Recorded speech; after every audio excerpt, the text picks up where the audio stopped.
Distribuição Europa Filmes do Brasil.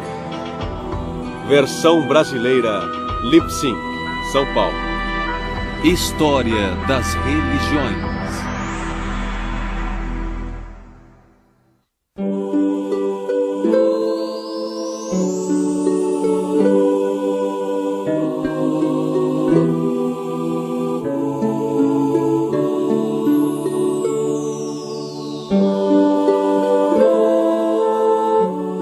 Cristianismo ortodoxo e catolicismo romano.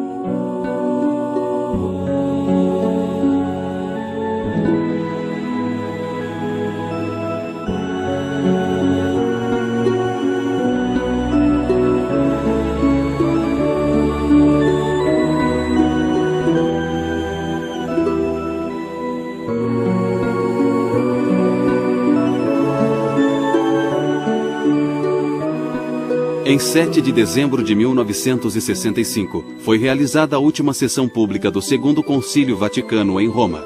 O Papa Paulo VI da Igreja Católica Romana e o Patriarca Atenágoras da Igreja Ortodoxa Grega fizeram uma declaração conjunta. Ela foi lida na Basílica de São Pedro em Roma e na Catedral de Faná, em Constantinopla. A declaração proclamava que a excomunhão mútua entre as duas grandes igrejas, decretada no ano 1054, havia sido revogada. O sonho de reunificação tem inspirado cristãos ao longo dos séculos. Porém, a história do cristianismo não é feita apenas de fé e esforços compartilhados, mas de conflitos e divisão também. Por causa deste e de vários outros conflitos internos, o cristianismo não é, e geralmente não tem sido, o nome de uma única religião. Mas cristãos de todo o mundo compartilham certas crenças fundamentais sobre Deus, Jesus Cristo e o lugar dos humanos no universo. Devemos examinar as 3 divisões principais da fé cristã para compreender o cristianismo de hoje. Elas são as igrejas ortodoxas orientais, a Igreja Católica Romana e as várias igrejas protestantes. Mas essa classificação não é completa. Há pequenas comunidades cristãs, principalmente na Ásia Menor e na África, que se tornaram independentes no século V depois de Cristo. Aliás, dizendo depois de Cristo, contamos os anos justamente a partir do nascimento de Jesus Cristo. Durante os séculos, cada divisão do cristianismo considera-se a única representante da verdadeira fé cristã pregada por Jesus. Proclamando ser a verdadeira fé ou não, a história da Igreja Católica e da Ortodoxa sempre estiveram ligadas. Nenhuma das duas pode ser entendida separadamente da outra. A palavra ortodoxo significa fé correta e culto correto, ou fé verdadeira e culto verdadeiro. Nós nos consideramos a verdadeira Igreja de Nosso Senhor Jesus Cristo. O nome da Igreja Ortodoxa sugeria originalmente que todas as demais comunidades cristãs eram heréticas. A palavra católica significa universal e indicava originalmente que os outros cristãos haviam, de alguma forma, se separado da única Igreja Universal. Cristãos ortodoxos e católicos romanos estão separados historicamente não apenas por essas alegações, mas também por diferenças de crença, espiritualidade e cultura. Mas principalmente as duas igrejas estão separadas pela doutrina católica de que o bispo de Roma, conhecido como Papa, deve ser reconhecido como líder de todos os cristãos. Mas o cristianismo católico e o ortodoxo são muito similares em certos aspectos de organização e em suas crenças básicas. Ambos têm uma estrutura episcopal, ou seja, ambos são organizados em torno de uma rede de bispos. Todo bispo católico ou ortodoxo é responsável por uma comunidade local de igrejas numa área ou diocese específica. A vida religiosa nas igrejas gira em torno da liturgia, ou missa, onde a última ceia de Jesus Cristo é reencenada. Pão e vinho, considerados o corpo e o sangue de Cristo, são ingeridos pelos fiéis. A história do cristianismo não pode ser separada da história do povo judeu. Jesus nasceu numa sociedade hebraica, cuja origem remonta a uma comunidade de escravos dos egípcios. As escrituras judaicas relatam que eles foram libertados por Deus e que foram levados guiados por Moisés e depois por seus sucessores à terra prometida de Canaã. Os judeus ainda comemoram sua independência política e sua grandeza sob a liderança do rei Davi. Mas por muitos séculos, Israel foi uma nação cativa.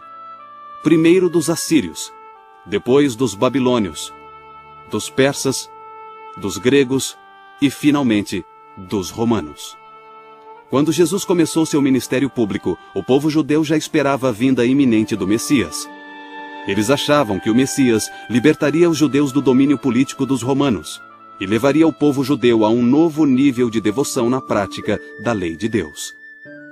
Jesus era um entre muitos pregadores itinerantes a dizer que Deus estava para libertar Israel e vir reinar visivelmente na terra. Ele pediu que Israel se arrependesse e se emendasse à luz dessa esperança. Esse é o âmago do que é o cristianismo. O fim do ministério público de Jesus, após todas as curas e ensinamentos e todos esses acontecimentos, tudo culmina com sua viagem final a Jerusalém para a Páscoa.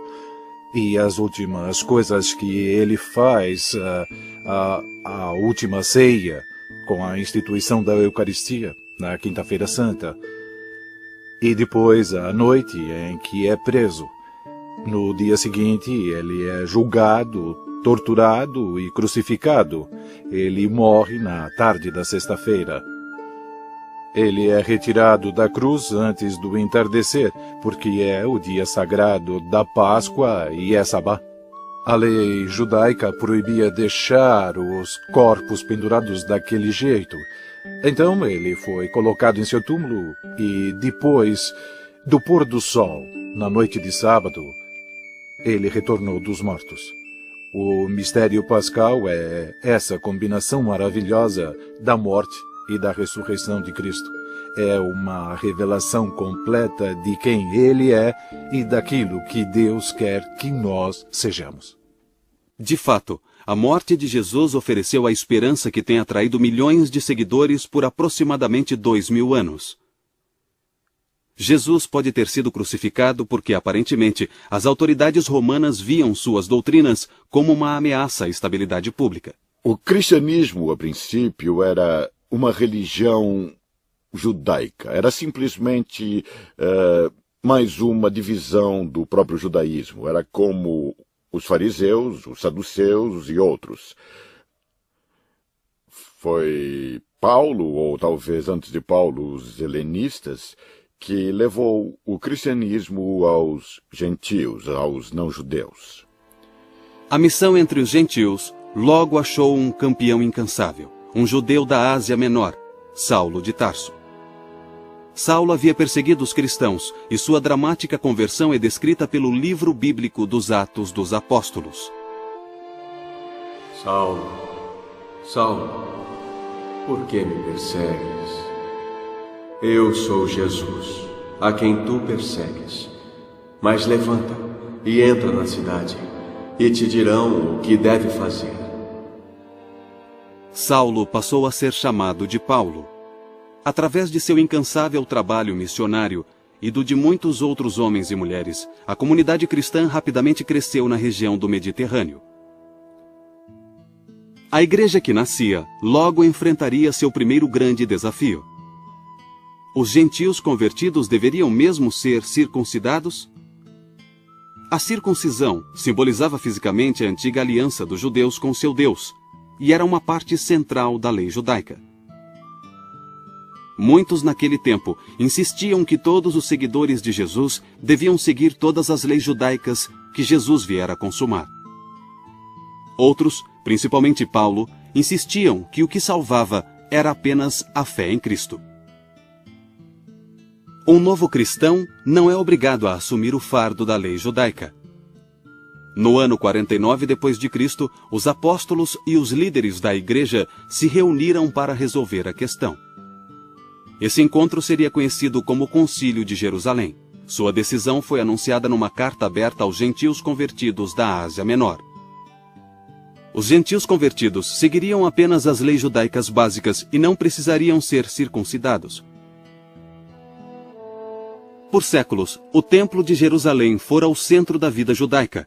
Mas no século I d.C., houve várias revoltas judaicas contra a autoridade romana, e no ano 70 d.C., o templo foi destruído pelos romanos. Essa perda cataclísmica foi seguida por uma segunda revolta comandada pelo líder messiânico judeu, Simon Bar Kokhba. Em 135 d.C., o imperador romano Adriano ordenou que todos os judeus saíssem da cidade santa de Jerusalém e proibiu que retornassem, sob pena de morte. Para os cristãos, era uma confirmação clara de que Deus havia escolhido transferir suas promessas para a chamada Nova Israel, os seguidores de Cristo. A igreja primitiva se tornara ainda mais independente da cultura judaica. Os cristãos tinham uma relação tensa e estranha com o povo judeu. Com o tempo, isso criaria uma história trágica em que cristãos perseguiriam judeus.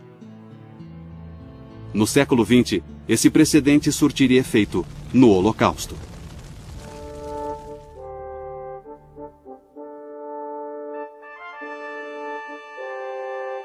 Os 3 primeiros séculos depois de Cristo são lembrados hoje pela perseguição romana, uma época gloriosa de mártires cristãos e de testemunho heróico do Evangelho de Cristo. De fato, houve perseguição esporádica nesse período. Parece ter sido motivada por uma combinação de medo e de uma devoção genuína dos romanos a seus deuses pagãos. Os cristãos eram frequentemente acusados de imoralidade e desrespeito à antiga religião romana. Acusações de infanticídio, canibalismo, incesto eram disseminadas, entre outros, por um dos maiores filósofos de Roma, o filósofo estoico Fronto, que fora professor de Marco Aurélio, por volta do ano 150. Então, na verdade, as acusações contra os cristãos eram feitas por pessoas que já haviam decidido que eles eram uma ameaça política. Por isso, eles precisavam arrumar uma desculpa, pois as pessoas não enxergavam essa ameaça política. Os cristãos se recusavam a adorar os deuses romanos ou a queimar incenso para o imperador romano. Os cristãos viviam como eleitos de Deus num mundo hostil. Os mártires eram heróis a serem imitados.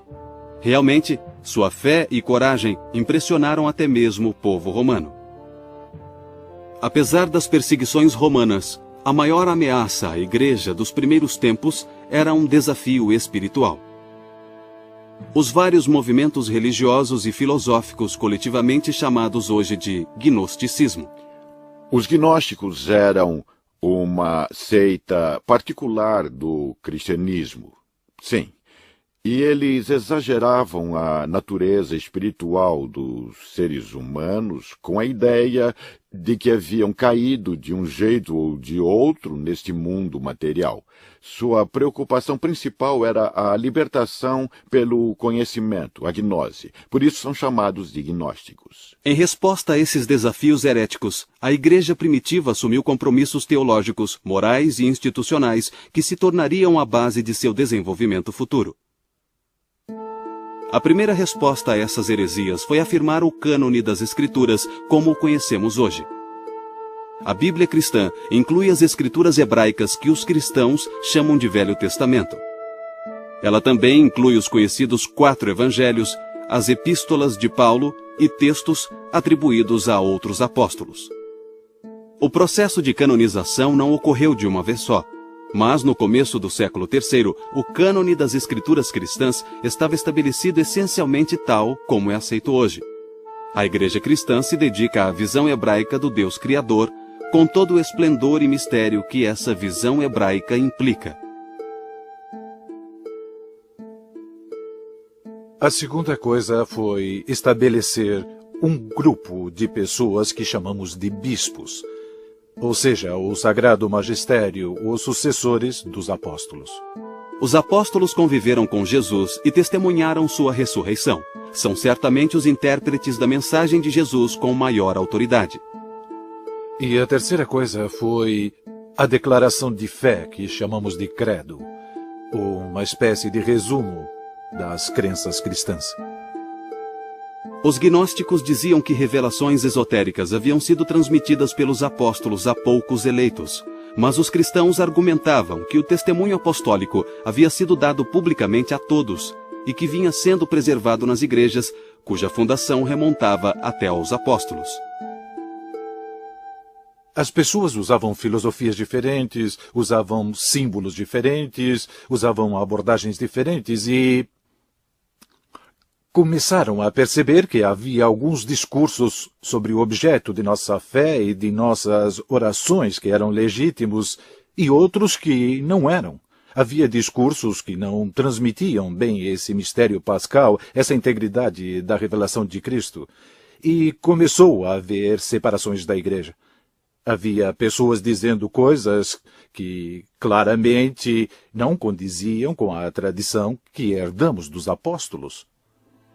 Os bispos são os sucessores dos apóstolos e se tornaram os defensores supremos da ortodoxia na igreja. Desse modo, uma hierarquia centralizada foi estabelecida para preservar a unidade da igreja. A concordância com o bispo preservava a unidade e a fé da igreja local. A concordância entre os próprios bispos protegia a unidade da Igreja Universal.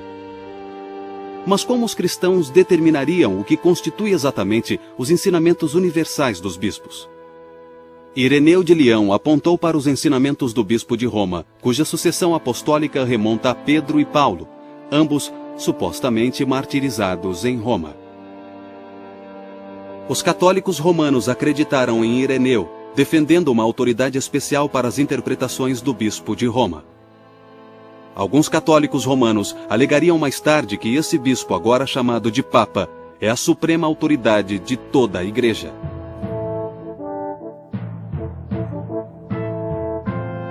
Quando Augusto estabeleceu o Império Romano em 31 a.C., foi certamente um dos maiores feitos da antiguidade. Mas seus planos de governo tinham falhas graves.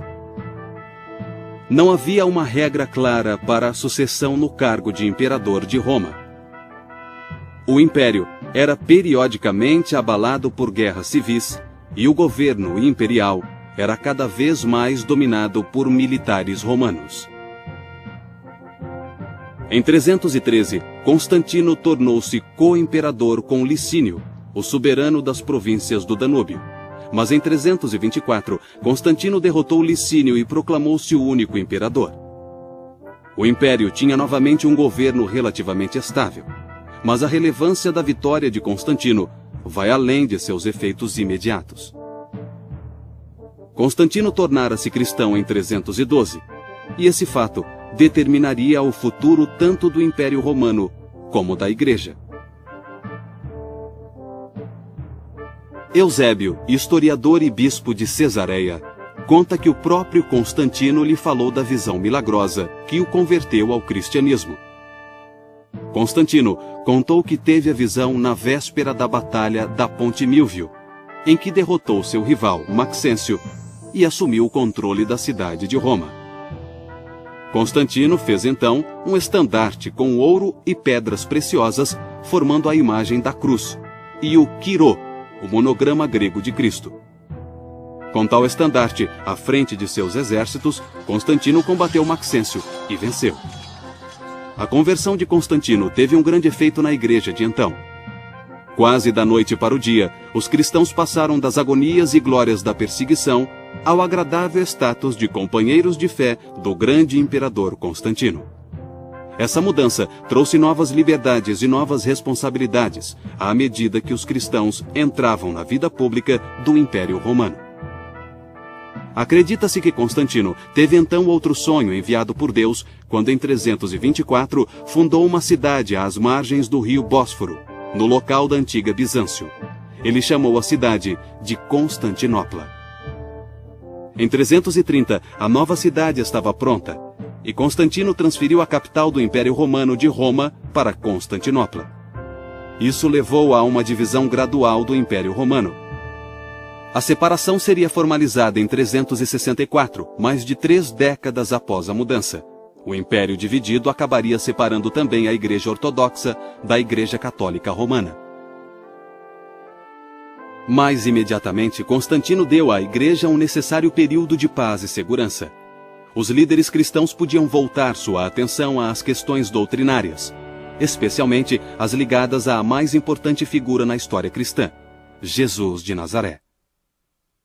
Os primeiros cristãos não sabiam claramente como falar de Jesus e sua relação com Deus, a quem ele chamava de Pai.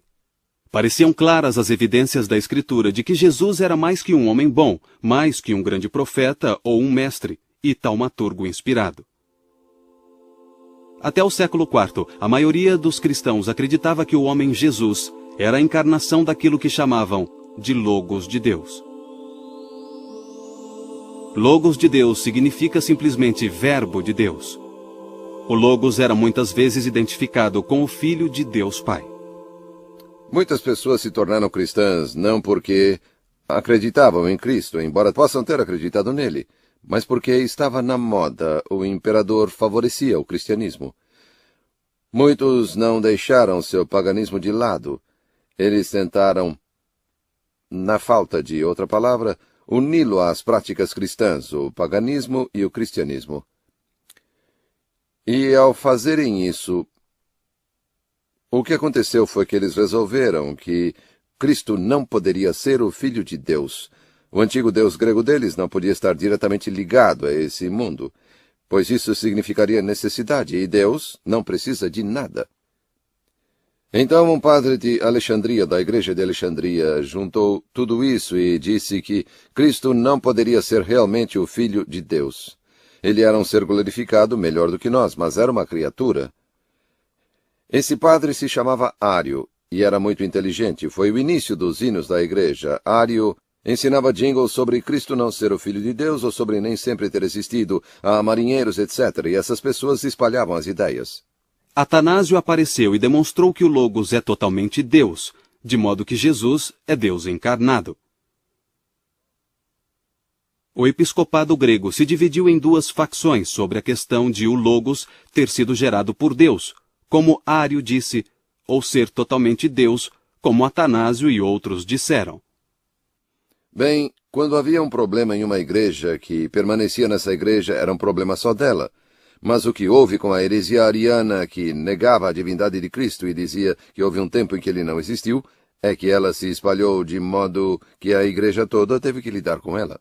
Então Constantino, que consideramos santo, queria, é claro, um império unificado, e se houvesse problemas na igreja, também haveria problemas no império. Então ele decidiu convocar o que chamamos de Primeiro Concílio Ecumênico, uma assembleia com o maior número possível de bispos de toda a igreja. Claro que nem todos vieram, havia 318 bispos que se reuniram em Niceia, perto de Constantinopla, em 325 d.C., e fizeram o mesmo que os padres apostólicos, jejuaram, oraram e discutiram o que era certo.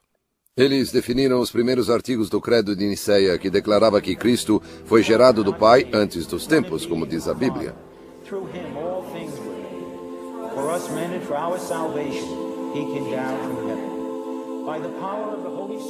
O Concílio de Niceia é considerado tanto pelos ortodoxos como pelos católicos o primeiro grande concílio ecumênico.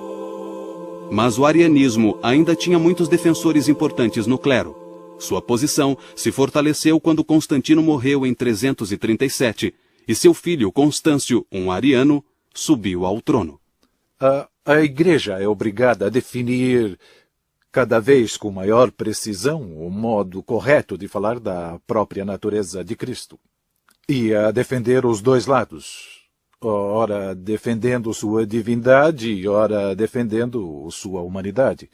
Mas essa definição, de certo modo, é o que estimula o Credo de Niceia. Estimula algumas mudanças na liturgia, algumas mudanças no modo de celebrarmos a Eucaristia, mudanças estas que visam a vacinar o corpo da Igreja contra essas interpretações errôneas.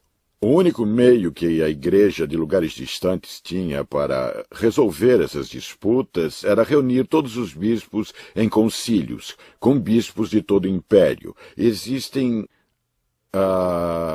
7 deles que são reconhecidos como concílios ecumênicos, tanto pela Igreja Ortodoxa Oriental como pela Católica. O primeiro foi o de Niceia, sobre a doutrina da Trindade. Houve 2 no século V que trataram de Cristo. Cristo é totalmente divino? Totalmente humano? Ambos? Como? Eram questões importantes. Na verdade, isso levou a uma divisão permanente. O foco continuou a ser as questões sobre Cristo, se ele tem uma só vontade e atividade ou duas, e assim por diante. Essas eram questões muito importantes na política do Oriente. Finalmente, em 787, o segundo concílio de Niceia, desta vez sob a liderança da imperatriz Irene, afirmou que os ícones podiam ser usados no culto. Os decretos desses 7 concílios acabaram sendo reconhecidos pela maioria, embora não por todos os cristãos. Tornaram-se declarações definitivas da fé cristã. Os fundamentos da fé cristã, incluindo aí a definição de Niceia da encarnação de Deus em Jesus Cristo, já estavam definidos no fim do século VIII.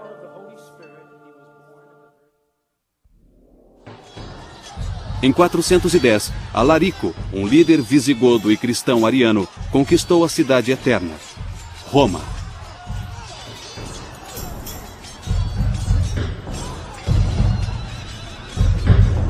Praticamente tudo que trazia segurança, sentido e ordem à vida romana estava agora destruído. Esse evento cataclísmico exigia uma explicação teológica. Muitos romanos jogaram a culpa do desastre na conversão do império ao cristianismo.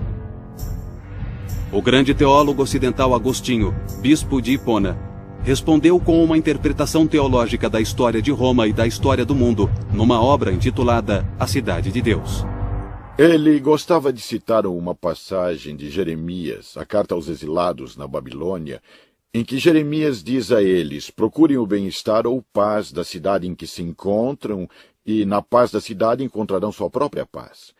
Em outras palavras, Agostinho está mostrando a diferença entre valores religiosos e valores seculares, mas defendendo ambos.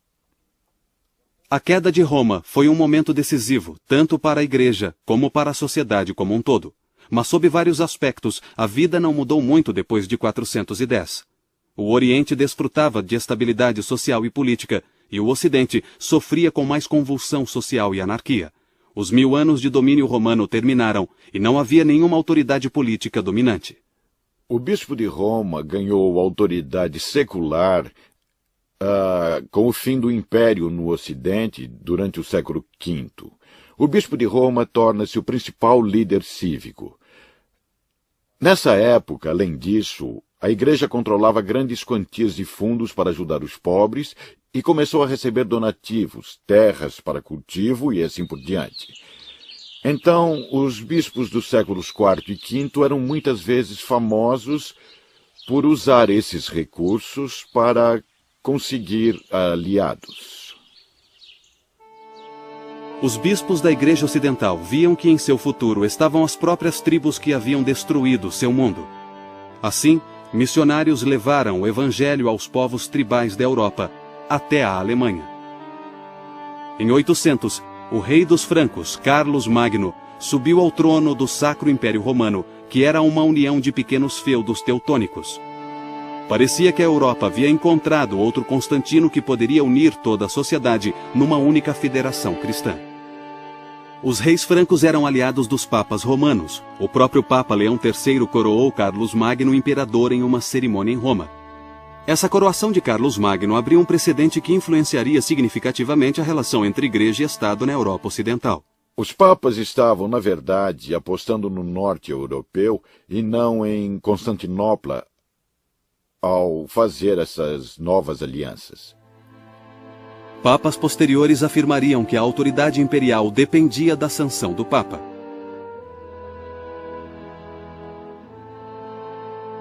Carlos Magno não trouxe uma estabilidade duradoura. Sua dinastia durou apenas uma geração após sua morte. Bispos e até mesmo abades eram obrigados a agir como líderes políticos locais. Enquanto isso, a Igreja Ortodoxa desenvolvia sua própria teologia e vida espiritual distintas. A solução da controvérsia iconoclasta pelo Segundo Concílio de Niceia em 787 fundamentara o uso de ícones na liturgia. Essa prática fortaleceu o sempre presente veio místico dentro da Igreja Ortodoxa.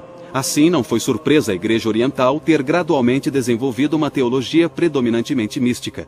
Há certas coisas sobre Deus que não compreendemos, e é assim que deve ser, porque é assim que Deus quer que seja. É o que significa misticismo, certo? E isso significa que há algo além do plano físico, que há uma natureza espiritual e que não sabemos o que Deus é. Ele estabeleceu certas regras e nós respeitamos essas fronteiras. A distância entre a Igreja Católica Romana e a Igreja Ortodoxa aumentou e a continuidade de sua união parecia impossível. Havia o antigo problema em relação à autoridade do Papa. Essa discordância fundamental foi exacerbada por disputas teológicas. A mais importante foi uma disputa sobre a relação entre as três pessoas da Trindade. A Igreja Católica Romana costumava acrescentar a frase "e do Filho" ao credo de Nicéia. Portanto, ficava: "Creio no Espírito Santo, o qual procede do Pai e do Filho." A Igreja Ortodoxa considerava isso uma inovação que beirava a heresia. Duas coisas são importantes. Em primeiro lugar, é teologicamente incorreto. Só há uma cabeça na Trindade, Deus Pai. O Filho foi gerado do Pai antes dos tempos. O Espírito Santo só procede do Pai, certo? Em segundo lugar, o Ocidente fez algo sem precedentes. Mexeu em uma coisa que havia sido decidida por toda a Igreja. Em 863, rompeu-se a união entre o Papa Nicolau de Roma e o patriarca ortodoxo Fócio. Foi a primeira separação formal entre a Igreja Católica Romana e a Igreja Ortodoxa. Mas foi uma separação temporária. Entretanto, as diferenças teológicas entre as duas igrejas não foram resolvidas, e a união restaurada também seria temporária. O filioque é o maior ponto de controvérsia entre a Igreja Oriental e a Igreja Ocidental até os dias de hoje. Na verdade, a Igreja Anglicana, há poucos anos, propôs tirar o filioque do credo, não dizendo mais procede do Pai e do Filho, se isso ajudasse a reunião com a Igreja Oriental. Em 1053, o Papa Leão IX montou uma campanha militar contra tribos normandas que ameaçavam igrejas cristãs no sul da Itália. Ele foi derrotado e capturado. Da prisão, ele conseguiu enviar um emissário, o cardeal Humberto, para pedir ajuda ao imperador bizantino e ao patriarca de Constantinopla. A carta de Leão ao imperador bizantino era conciliatória, mas sua carta ao patriarca tinha um tom muito diferente. Havia uma controvérsia entre um papa muito dogmático e um patriarca muito dogmático de Constantinopla, e nenhum deles abria mão de suas tradições. Um decreto de excomunhão foi enviado pelo Papa a Constantinopla. Ele foi deixado no altar de Santa Sofia. Um dos diáconos o pegou e correu atrás do emissário para devolvê-lo, mas ele não aceitou. Então, é claro, o Oriente teve seu concílio e excomungou o Ocidente. Essas sanções mútuas só seriam retiradas em 1965, mais de 900 anos depois. Em cerca de 610, um sério e devoto mercador árabe ouviu em sonho uma voz, ordenando que ele lesse. Ao despertar, o mercador teve a visão de um homem que o cumprimentou pelo nome e disse: "Tu és o mensageiro de Alá." Os muçulmanos acreditam que assim começaram as visões em que Maomé recebeu os discursos que se tornariam um livro conhecido como A Leitura, ou em árabe, Alcorão. Nele há várias injunções para a disseminação da fé, e os primeiros muçulmanos se esforçaram para conseguir isso até à força, se necessário. Em 714, a Espanha estava dominada por exércitos muçulmanos. Conforme eles continuavam sua expansão, ficou cada vez mais evidente que poderiam destruir as nações cristãs do Império Bizantino e da Europa Ocidental.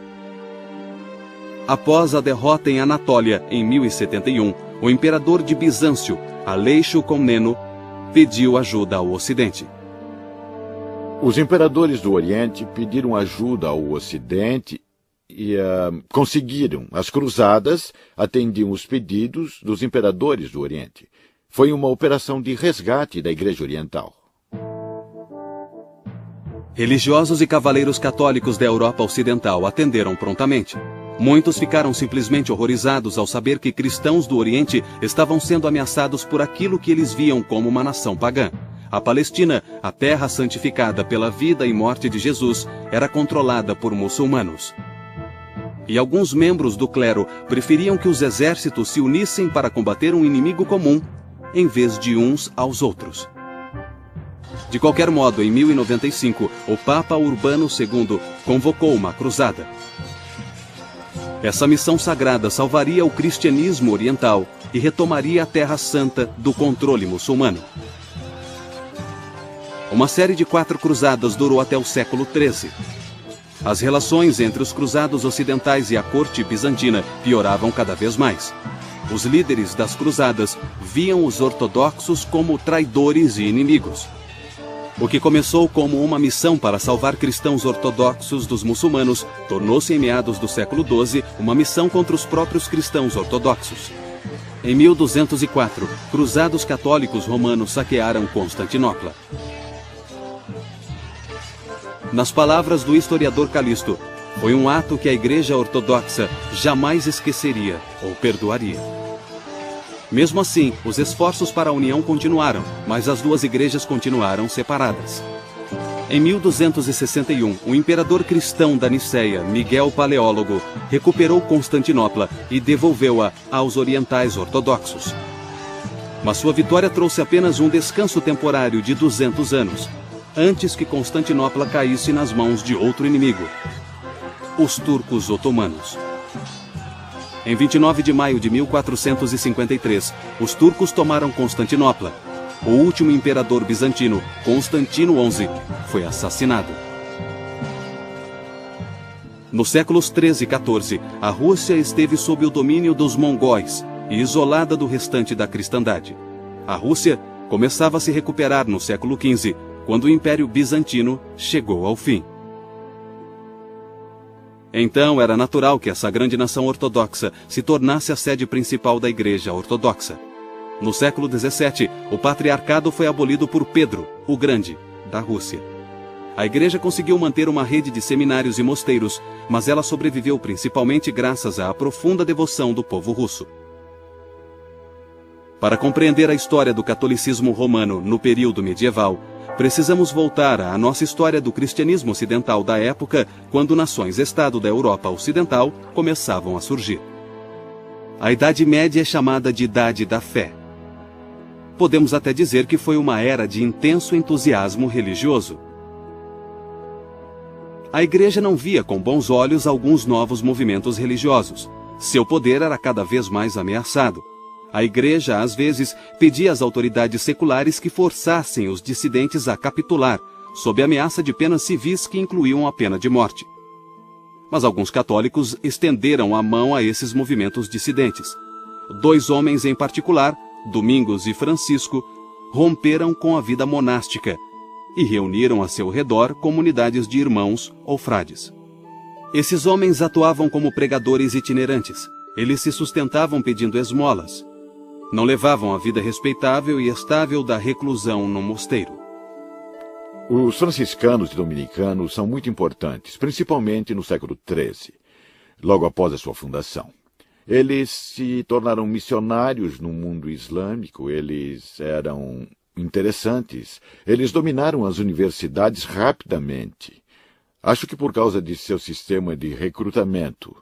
Não dependiam de favores de algum bispo de sua terra. Podiam mandar seus homens para onde quisessem. Então os franciscanos e os dominicanos eram os melhores professores da Universidade de Paris, no século XIII.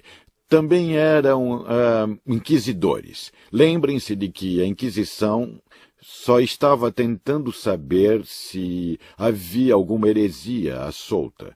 Eram precisamente as ordens mais zelosas, os cistercienses, franciscanos e dominicanos, que forneciam os inquisidores.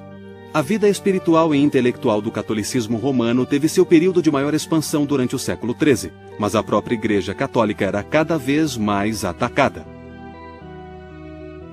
A hierarquia católica era criticada não apenas pelas autoridades seculares que queriam seu lugar, Muitos no clero estavam convencidos de que o poder temporal da Igreja ameaçava o cristianismo mais do que qualquer heresia ou exército do Islã. Ninguém negava que as autoridades da Igreja muitas vezes abusavam de seu poder. O que era ainda pior, vários desses abusos eram motivados pela necessidade financeira da Igreja. Foi nesse clima volátil que o monge agostiniano da Alemanha denunciou com veemência os abusos da Igreja. Acima de tudo, esse monge rejeitava a ênfase católica nos rituais religiosos e defendia que bastava a fé na salvação efetuada por Cristo. Lutero, a princípio, não pretendia abandonar a Igreja Católica, mas a Igreja o condenou como herege e em 1521 Lutero foi excomungado. Com o Papa Paulo III, o Concílio de Trento teve 3 sessões, de 1545 a 1563, e publicou uma ampla série de decretos sobre teologia e disciplina eclesiástica. O Concílio de Trento foi basicamente uma rejeição de várias ideias protestantes, uma rejeição da doutrina de Lutero, de justificação pela fé, uma reafirmação da doutrina católica dos 7 sacramentos em vez de 2 sacramentos, um respaldo à autoridade dos bispos e do Papa e assim por diante. Trento cobriu praticamente tudo. Em outras palavras, a Igreja Católica Romana reafirmava ser a única intérprete autorizada das Escrituras e da tradição apostólica. Os séculos XV e XVI também presenciaram um dos eventos mais trágicos da história da Europa, a Inquisição. A Inquisição foi um evento complexo. Na verdade, houve 2 inquisições diferentes nessa época, a Inquisição Espanhola e a Inquisição Romana. Alguns protestantes espanhóis foram vítimas da Inquisição Espanhola, mas a maioria era de judeus, muçulmanos e pessoas convertidas dessas religiões ao cristianismo.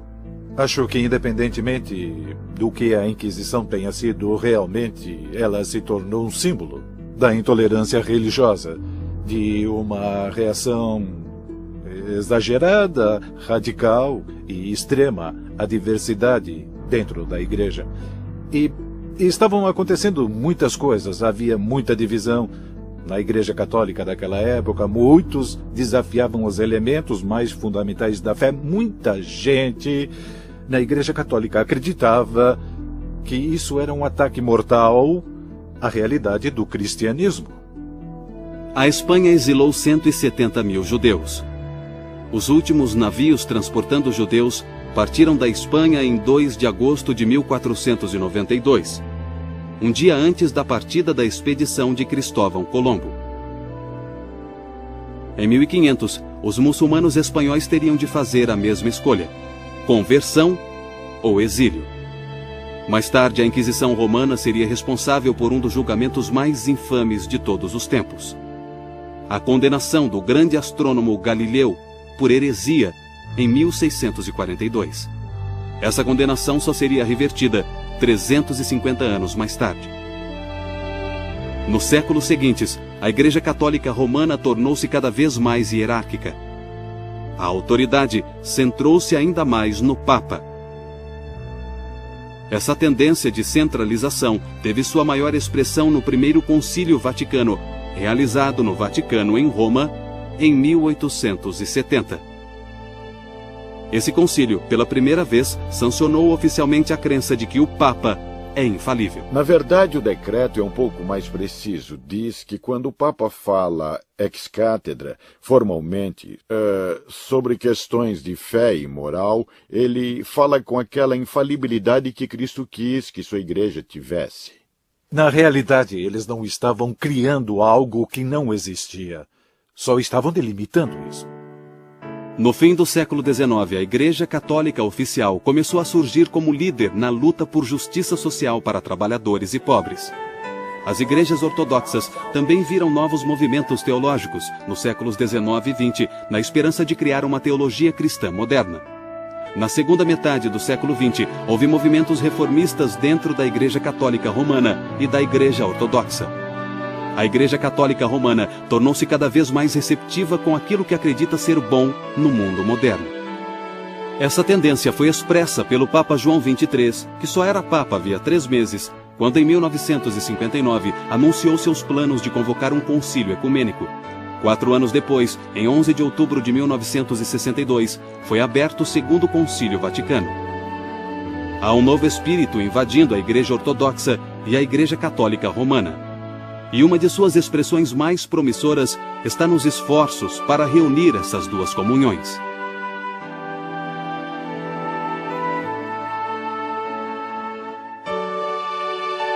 Apesar dos esforços de religiosos e teólogos de ambas as comunidades, a Igreja Ortodoxa e a Igreja Católica Romana continuam divididas por questões de crença e costume.